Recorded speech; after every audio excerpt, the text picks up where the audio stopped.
Demonstrate the Chem21 Labs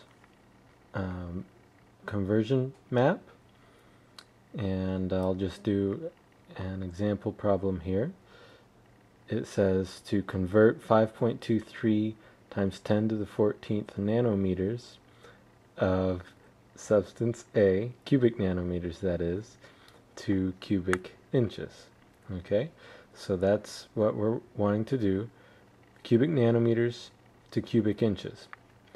Alright, so let's move down to the infamous unit map. Alright, this is what it looks like. There's two parts to it. The top part is about volume. You'll notice all of these units are volume units. They're cubic length units. So if you cube length, you get volume. And then here in the middle is the metric system. On the left part, you see the cubic length unit, and the right part, you see the liters, the volume units. And then over here are some more English volume units. So volume units on the right side and cubic length units on the left side. Okay, and then down on the second part, this is where we have mass. Okay, so metric units for mass, grams, and the various prefixes, and then the English units for mass, which are pounds and tons and ounces.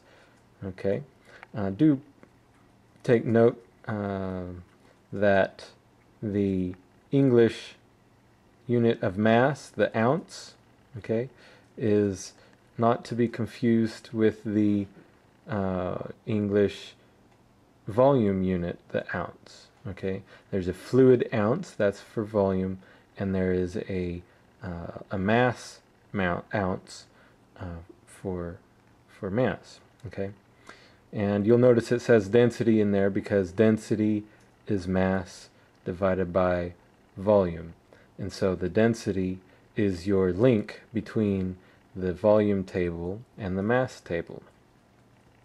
Alright, so with that overview, let's look at our problem. Okay, we are going from it was cubic nanometers to cubic inches. Okay, so what we're going to do is first we need to find cubic nanometers.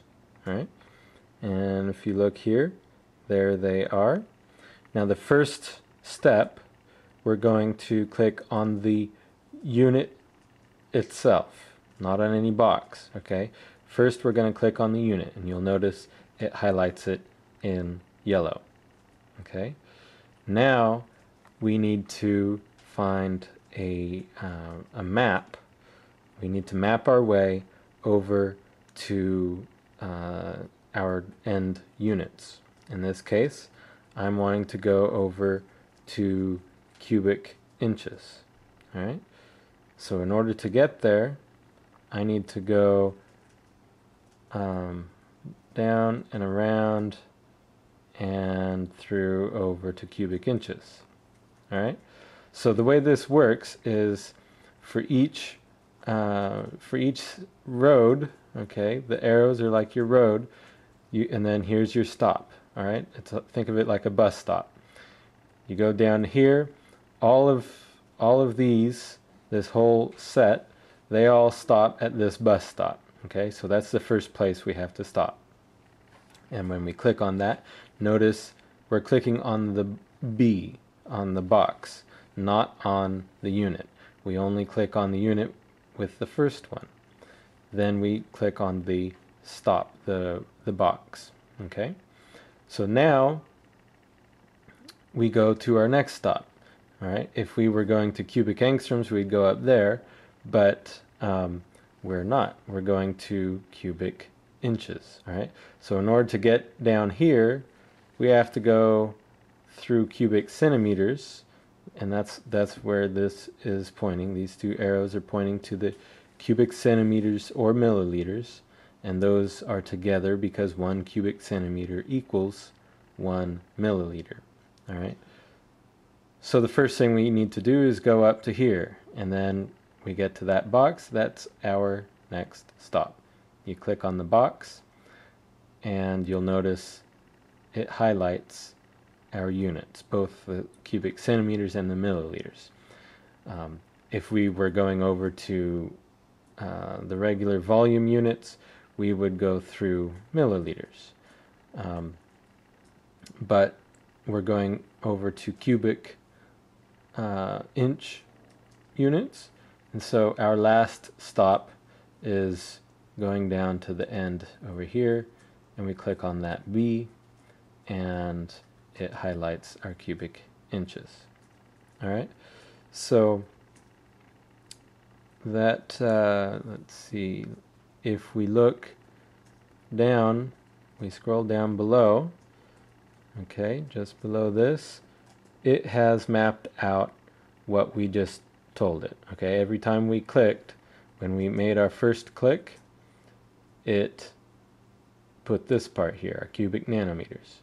And then we made our second click on the box, and it put this factor in, and then every click it put the next factor in. Okay, so it put this based on what we told it.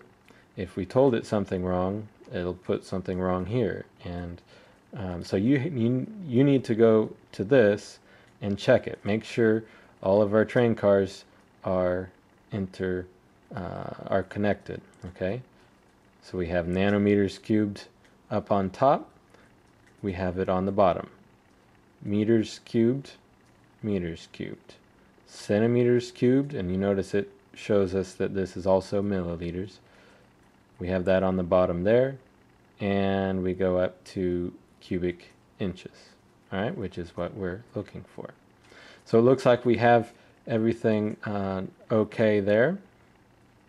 So you'll notice down at the bottom of our map, it has these buttons, all right. If everything looks good, we click next and move on.